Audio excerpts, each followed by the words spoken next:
Wow naman si ate, nakakatuwa. Very proud of her apam. Look. Sinabi niya dito na super pugi ng apam ko. Grabe, I'm so in love. See, tingnan niyo naman, di ba? Depende talaga yan eh, kung ano, kasi bulag nga daw yung pag-ibig.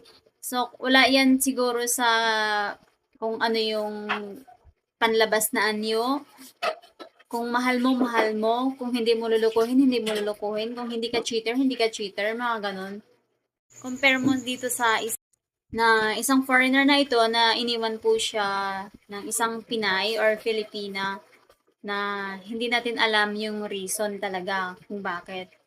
Pero parang napaka ano naman, parang mukha namang mabait tong foreigner na to. Kung sa palagay nyo kaya, hindi natin alam yung buong storya, pero wala, compare mo sa kabila, di ba? Compare mo kay ate, na parang ang saya pa nga ni ate, di ba?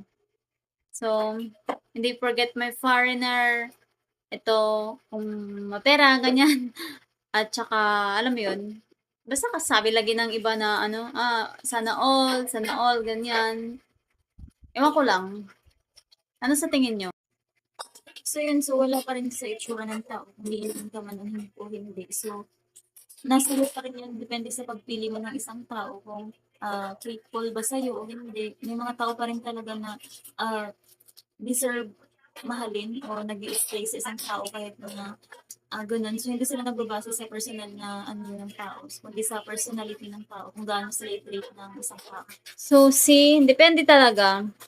Yung iba nakatingin sa ano masyadong materialistic, yung iba naman talagang totoong pag-ibig hanap nila, di bali na yung material things. Kasi to follow na yan eh, kapag once na andun ka na, andun na kayo. So, yun lang.